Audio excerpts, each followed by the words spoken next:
بسم اللہ الرحمن الرحیم۔ کالا لباس پہننا آپ کو زیادہ باروق، طاقتور اور پر اسرار بنا سکتا ہے۔ سرخ رنگ لوگوں کے اعصابی نظام کو معاف کرتا ہے۔ سفید رنگ آپ کو بے قصور اور خوبصورت دکھائی دے گا۔ ناظرین، نیلا رنگ لوگوں کو یہ سوچنے پر مجبور کر سکتا ہے کہ آپ زیادہ قابل اعتماد ہیں۔ سبز رنگ آپ کے آس پاس کے لوگوں کو پرسکون محسوس کر سکتا ہے۔ پیلا رنگ آپ کو پر امید بناتا ہے۔ ناظرین، حدیث قدسی میں ہے، اللہ رب العالمین فرماتا ہے، اگر میرے گناہ گار بندے توبہ کرے تو میں ان کا حبیب ہوں، اگر توبہ نہ کرے تو میں ان کا طبیب ہوں۔ میں بندوں کو مصیبت میں مبتلا کرتا ہوں تاکہ ان کے گناہ کا بوجھ ہلکا کروں، پھر ان کے دکھوں کی شفا دیتا ہوں۔ آپ اگر اپنی تنہائی کو بوجھ نہیں سمجھتے تو آپ ذہنی طور پر پختہ ہیں۔ ناظرین، اگر آپ بار بار ایک ہی شخص کو خواب میں دیکھتے ہیں تو ہو سکتا ہے وہ شخص آپ سے سچی محبت کرتا ہو۔ ناظرین گرامی، جو لوگ آپ کو سب سے زیادہ چھیڑتے ہیں وہی اکثر آپ کی زیادہ پرواہ کرتے ہیں، بس وہ اظہار کا طریقہ نہیں جانتے۔ ناظرین گرامی، انار خون کے سرخ ذرات میں اضافہ کرتا ہے، کریلا خون کو صاف کرتا ہے۔ جو لوگ آئرن کی کمی دور کرنا چاہتے ہیں وہ پالک کا استعمال ضرور کیا کریں۔ زیادہ پانی پینے والے انسان کا پیٹ زندگی بھر خراب نہیں ہوتا۔ صبح ناشتہ کیے بغیر مت سویا کرو، اس سے عمر میں کمی ہوتی ہے۔ روزانہ گلاب کا عرق چہرے پر ملنے سے قبل از وقت چہرے پر جھریاں نہیں پڑتی۔ کھانا کھانے کے بعد چند منٹ چہل قدمی کرو، پیٹ کم ہو جائے گا۔ واک کرنے والا انسان وقت سے پہلے بوڑھا نہیں ہوتا۔ ناظرین گرامی، فاسٹ فوڈ کا زیادہ استعمال کرنا بچوں کی ہڈیوں کی نشو و نما کو متاثر کرتا ہے۔ ناظرین گرامی، مصنف ابن ابی شیبہ کی روایت میں ہے کہ حضرت اسامہ بن شریک رضی اللہ تعالیٰ عنہ سے روایت ہے، کہتے ہیں کہ کچھ دیہاتیوں نے رسول اللہ صلی اللہ علیہ وآلہ وسلم کی خدمت اقدس میں حاضر ہو کر دوائی کے استعمال سے متعلق سوال کیا تو آپ صلی اللہ علیہ وآلہ وسلم نے فرمایا، اے اللہ کے بندو، دوائی استعمال کرو، کیونکہ اللہ تعالیٰ نے بڑھاپے کے سوا کوئی بھی بیماری نہیں اتاری مگر یہ کہ اس کے ساتھ شفا بھی نازل کی ہے۔ ناظرین، دوسری روایت میں ہے، حضرت انس رضی اللہ تعالیٰ عنہ فرماتے ہیں کہ رسول اللہ صلی اللہ علیہ وآلہ وسلم نے ارشاد فرمایا، یقیناً اللہ تعالیٰ نے جہاں بیماری پیدا کی ہے دوائی بھی پیدا کی ہے، پس تم دوا استعمال کرو۔ ناظرین گرامی، سکن کی بے رونقی سے پریشان ہو تو رات کو بادام کا تیل لگا کر سو جائیں، صبح چہرہ صاف اور فریش محسوس ہوگا۔ انسان کی روح کے لیے سب سے مفید غذا نماز ہے اور سب سے مفید دوا قرآن ہے، اور جسم کے لیے سب سے مفید غذا کھجور ہے اور سب سے مفید دوا شہد ہے۔ ناظرین، دودھ کو ابالتے وقت اس میں الائچی شامل کر دیں، دودھ جلدی خراب نہیں ہوگا۔ خوشبو خود اعتمادی بڑھانے میں مفید ہے اور اعصاب کی کمزوری دور کرتی ہے۔ کھیرے کے چھلکے پیس کر ہونٹوں پر لگا دینے سے ہونٹوں کی سیاہی دور ہو جاتی ہے۔ ناظرین گرامی، دہی میں تھوڑی سی چینی ڈال کر ہاتھوں پر رگڑنے سے ہاتھوں کا کالا پن ختم ہو جاتا ہے۔ ناظرین، کھیرے کا استعمال روزانہ کرنے سے کولیسٹرول لیول ٹھیک رہتا ہے۔ نمک کا استعمال کم کرنے سے ہائی بلڈ پریشر کا مسئلہ نہیں ہوتا۔ ناظرین گرامی، حضرت حذیفہ رضی اللہ تعالیٰ عنہ سے روایت ہے، کہتے ہیں کہ حضرت علی رضی اللہ تعالیٰ عنہ ایک آدمی کے پاس اس کی عیادت کے لیے تشریف لے گئے تو آپ نے اس کی کلائی میں دھاگا دیکھا۔ آپ رضی اللہ تعالیٰ عنہ نے پوچھا، یہ کیا ہے؟ اس نے جواب دیا، یہ ایک دھاگا ہے جسے مجھے دم کر کے دیا گیا۔ اس پر حضرت علی رضی اللہ تعالیٰ عنہ نے اس کو توڑ دیا، پھر فرمایا، اگر تم مر جاتے تو میں تمہارا جنازہ نہ پڑھتا۔ مصنف ابن ابی شیبہ۔ حضرت ابو مجلد رضی اللہ تعالیٰ عنہ سے روایت ہے کہتے ہیں کہ جس کسی نے کوئی شے دھاگا وغیرہ لٹکایا تو اس کو اسی شے کے سپرد کر دیا جائے گا۔ مصنف ابن ابی شیبہ۔ ناظرین گرامی، اسلامی نفسیات کے مطابق انسان کی شخصیت 3 بنیادوں پر بنتی ہے۔ نمبر 1، خالص نیت۔ شخصیت کی اصل بنیاد نیت ہے۔ حدیث شریف میں ہے کہ اعمال کا دار و مدار نیتوں پر ہے۔ مطلب یہ کہ شخصیت کا معیار صرف عمل نہیں بلکہ اس کے پیچھے نیت بھی ہے۔ نمبر 2، خوبصورت اخلاق۔ اچھے اخلاق کو نبی صلی اللہ علیہ وآلہ وسلم نے ایمان کا حصہ کہا ہے۔ خوش اخلاق انسان دل جیت لیتا ہے اور بد اخلاق علم و دولت کے باوجود ناکام رہتا ہے۔ نمبر 3، اچھا عمل۔ جو کچھ دل میں ہے وہ ظاہری اعمال میں نظر آنا چاہیے۔ صرف اچھے خیالات رکھنا کافی نہیں بلکہ اچھے اعمال ضروری ہیں۔ جو شخص حالت احرام میں انتقال کر جائے تو اسے جب کفن دیا جائے گا تو اس کا سر اور چہرہ ظاہر کیا جائے گا، یعنی کپڑے سے ڈھکا ہوا نہیں ہوگا۔ اس کے علاوہ اسے 2 کپڑوں میں کفن دیا جائے گا اور اسے خوشبو بھی نہیں لگائی جائے گی۔ اس کے بارے میں نبی کریم صلی اللہ علیہ وآلہ وسلم کی خاص ہدایت موجود ہے۔ صحیح بخاری اور صحیح مسلم میں حضرت عبداللہ بن عباس رضی اللہ تعالیٰ عنہ سے روایت ہے، ایک شخص حالت احرام میں عرفات میں اپنی سواری سے گر کر فوت ہو گیا۔ رسول اللہ صلی اللہ علیہ وآلہ وسلم نے فرمایا، اسے اس کے دونوں احرام ازار اور ردا میں کفن دو، نہ خوشبو لگاؤ نہ اس کا سر ڈھانپو، کیونکہ وہ قیامت کے دن تلبیح کہتے ہوئے اٹھایا جائے گا۔ صحیح بخاری، صحیح مسلم۔ ناظرین گرامی، موٹاپا دل کی شریانوں کی بیماری، فالج اور ہائی بلڈ پریشر کے خطرے کو نمایاں طور پر بڑھاتا ہے۔ جسم میں چربی کا زیادہ ذخیرہ کولیسٹرول سطح کے ساتھ ساتھ ہائی بلڈ پریشر کو بڑھا سکتا ہے، جو کہ دل کی بیماری اور فالج کے خطرے کے بڑے عوامل ہیں۔ موٹاپا سانس کی صحت کو بھی متاثر کر سکتا ہے، جس سے نیند کی کمی اور دمہ جیسے حالات کا خطرہ بڑھ جاتا ہے۔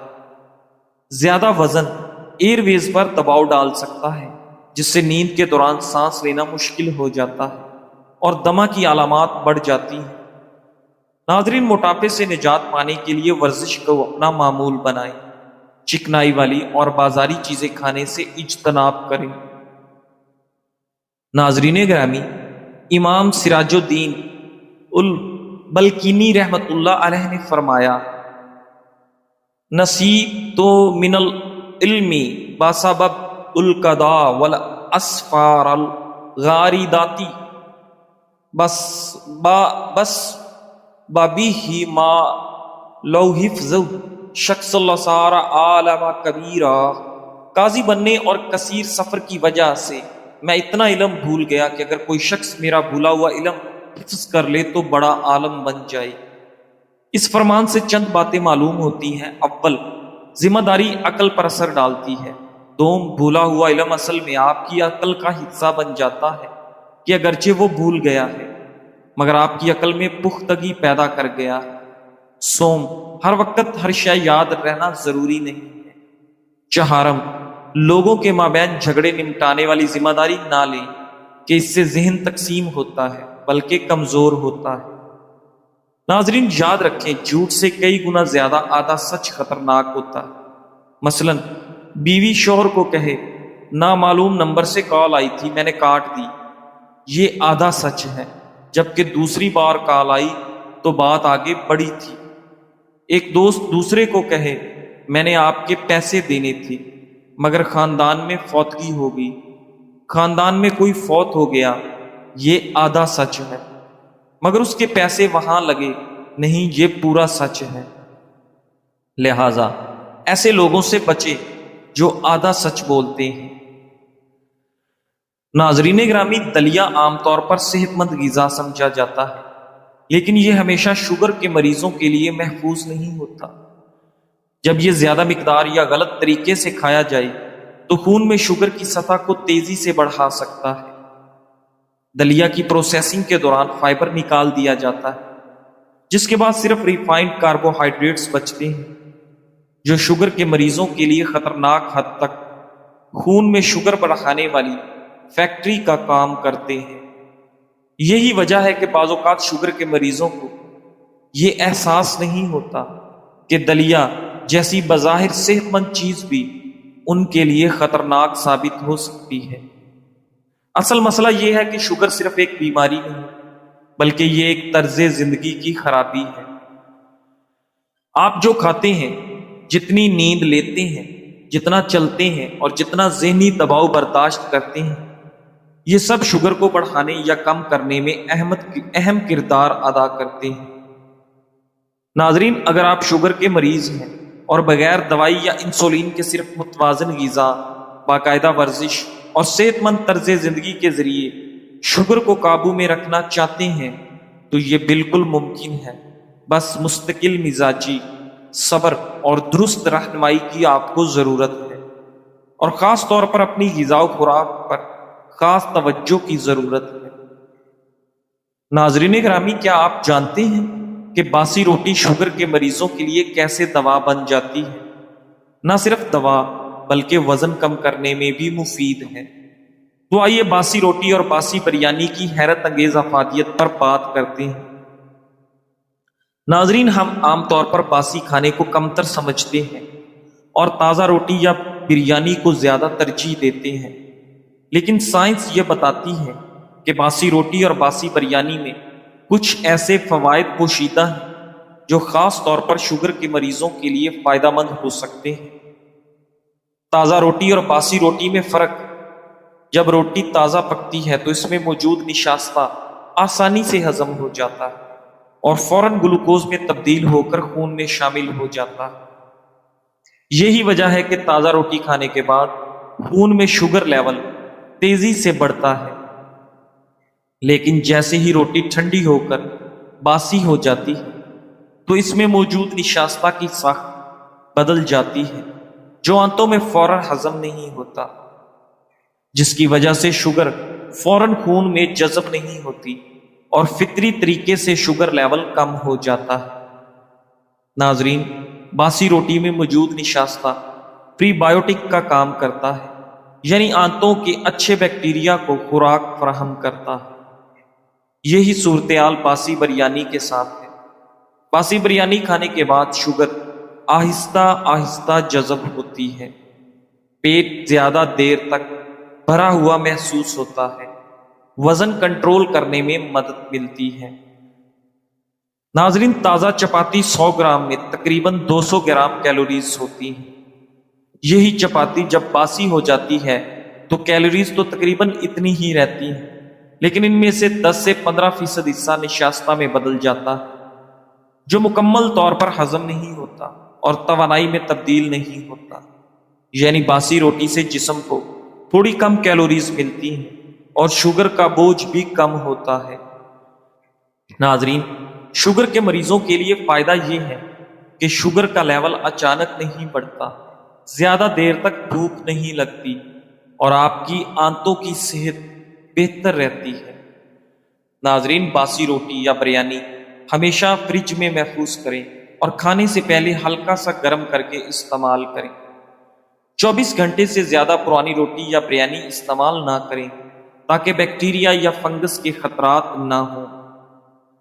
ناظرین گرامی، جیسے زہر جسم کو آہستہ آہستہ کمزور کرتا ہے، ویسے ہی گناہ دل کو بیمار اور سیاہ کر دیتے ہیں۔ ابتدا میں شاید اثر محسوس نہ ہو، لیکن وقت کے ساتھ ساتھ یہ دل کو سخت اور روح کو بے چین کر دیتے ہیں۔ ابن القیم رحمۃ اللہ علیہ فرماتے ہیں، گناہ دل کے لیے اندھیرا ہے، اور اندھیرا جتنا بڑھتا ہے دل اتنا ہی اللہ سے دور ہو جاتا ہے۔